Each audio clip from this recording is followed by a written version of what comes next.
Hello, this is H.G. Bailey, and welcome back to Let's Play Final Fantasy IV! Let's check out the town of Baron. Make some preparations before we go. How's it going? Oh, yeah, I think we kind of already knew that, but thanks for reminding us, just in case you forgot from whoever told you in the castle. Ignore her, we don't need any of those. No, not really. I don't think very many enemies poison you at all.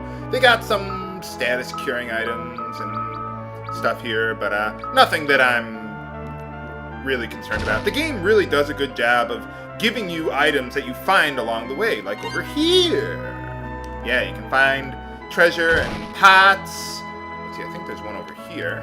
Or there we go. Yeah, so there's secrets everywhere.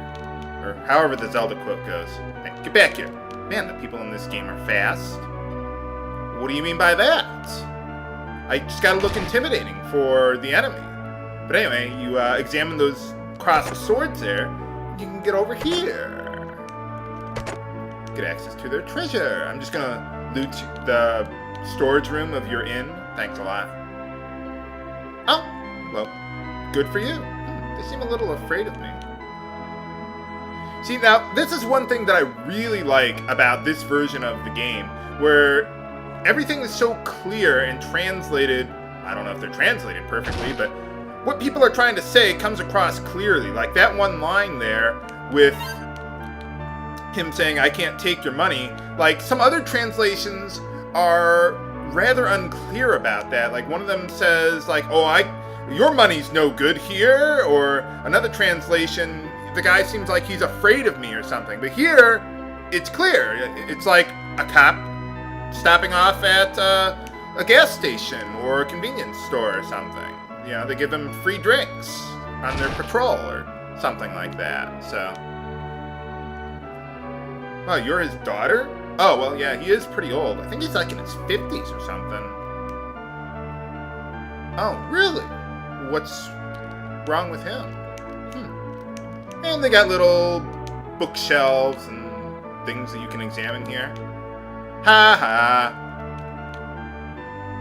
What do you need buoyancy in an airship for?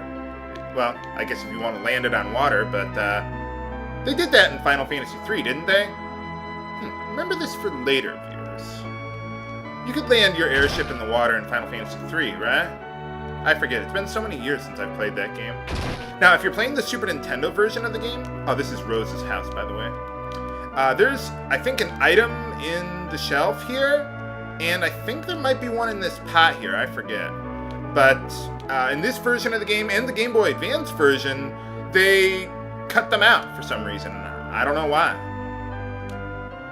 Well, okay, I'll leave her alone.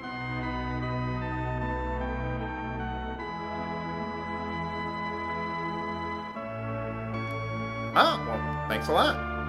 Hey, how's it going? Oh, okay, sure, why not? Come on, take off the dress like the original version. No, she's not gonna take off the dress. Oh well. I like these little dances that they throw in the game here.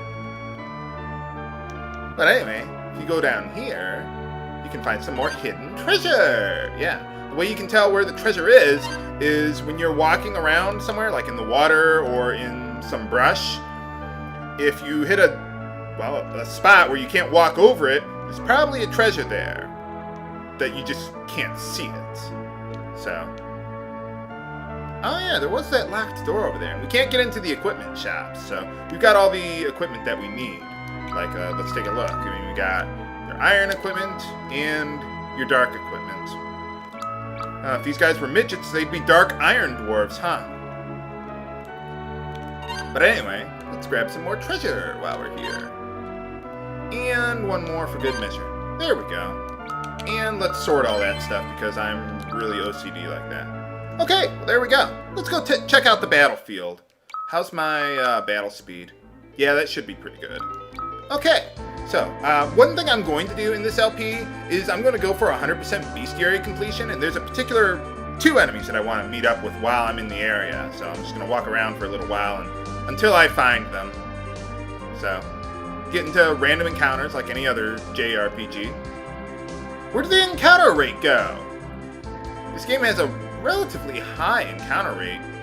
Usually. Okay, well, here's a couple enemies. Goblin and Sword Rat. Relatively easy enemies. You see the ATB gauge there. Fills up. Once it's filled up, you can take your turn. Sword Rats, if you don't kill them in one hit, because they have like about 30 HP, I think, then they can counterattack. So you gotta watch out for that. So I'm just gonna walk around until I find the enemies that I'm looking for right now, because you can't meet up with them later. Or at least not for a while. Ah, there we go. Helldivers. These guys, you see how Kane deals a lot more damage? Well, maybe not a lot more, but more damage to these guys. That's because usually flying enemies are weak to weapons that are throw elemental, like the spear, bows and arrows. Those are throw elemental. So, there you go. I don't know why they call it throw. Well, I guess I could see it, but it seems like an odd name. That's what they call it in the Bestiary there. One more new enemy around here to fill up my Bestiary. Okay, here's the other enemy that I was looking for. Floating Eye. And there are two different kinds of floating eyes in your Bestiary. Like the ones we fought at the beginning, that's a different kind. So that's why I wanted to meet up with them here. So, okay, there we go. Well, now let's check out this forest over here. Let's see, right there we get some Gasal greens. Right up there where you see the nest. Smells like Gloria. I mean, Chocobo. But if you use the Gasal greens there, you can summon the Fat Chocobo, which is essentially the storage area of the game. You feed it items, and it stores them for you, because you have a limited inventory space. Not that I'm really worried about that, but... Okay, so let's hop on one of these Chocobos here. If you talk to the white Chocobo, they'll restore all of your MP, but we don't have any MP right now. Right now, the battle mechanics are going to be pretty simple, so... But anyway, let's do that. Save here, just in case. You never know, something could go wrong. There we go. Yeah, it didn't take me too long to find the enemies that I was looking for. For some reason, I tend to find them in the desert more than, like, the plains or the forest. Probably just my, superstitions. But anyway, one other thing you could do, use the darkness ability from Cecil. In this version of the game, you sacrifice an eighth of your HP, and it deals damage to all enemies. So that's pretty nice. We don't really need to do that, but it's there. I'm gonna walk around in the dungeon so I don't get into a battle every 2 seconds. So, if that's alright with you, viewers. What's that sound? It's probably just your guilty conscience, Cecil. Pay no attention to it. Here's another new enemy, Larva. If you don't kill them, I think they can, like, drain some of your MP, or if I recall correctly. I usually kill them in one hit, so I don't remember exactly. But, well, there we go. There is one other feature of the PSP version of the game that I do want to show you. In battle there. Yeah, they give you plenty of items along the way. You don't really need to buy too... I mean, there's some situations where you do, but not too often. Press the select button, and you can just auto-battle through the battles, and it speeds everything up, too. So that's pretty nice. When you're in a battle that you just want to blast through, there's really nothing to it, you can do that. Most of the time, that won't be too useful, but right now, since all we have is the attack command, it's pretty nice. And there are some situations where you can use it for, like, auto level grinding, or auto farming items that you want to steal from an enemy, or something like that, so... that can be pretty useful there, too. Let's see, there's one more new enemy that I would like to meet up with around here. You don't have to, you can meet up with it in the next area, but, well, I would like to clear it if I could. Ah, there it is. Alright, I don't even have to do anything off screen. Nuts. I wanted to have Kane attack that one because it's a flying enemy, and it is susceptible to throw elemental. So we want to use that if we can. There we go. Alright, easy enough. Leave this place. You are in great danger. Oh, there we go. Let's see. How are you doing, Kane? Are you almost at getting... not that close. We'll be fine. I could finish off the level, but... nah, why bother? Hey, how's it going? Well, that's rather grim demand. Are you the... Well, I won't say anything, but... Yes, absolutely. In some translations, that question isn't entirely clear. Like, you think the correct answer is yes, or do you think the correct answer is no, but it's yes, based on how they phrase the question. Yeah, I like the shattering effect they got there. For boss time! Let's use Kane's secondary ability, Jump. Basically, you see how it fills up there? One nice thing about the PSP version of the game is you can see the charge time for your abilities there, so you can see how much it's really affecting your DPS and everything. That's one thing I really like about the PSP version compared to say, the Game Boy Advance version. Jump, in effect, increases your net DPS by, I think, about 50% or so. Now, we want to wait a moment here. Okay, we're good. We can get in another round of attacks.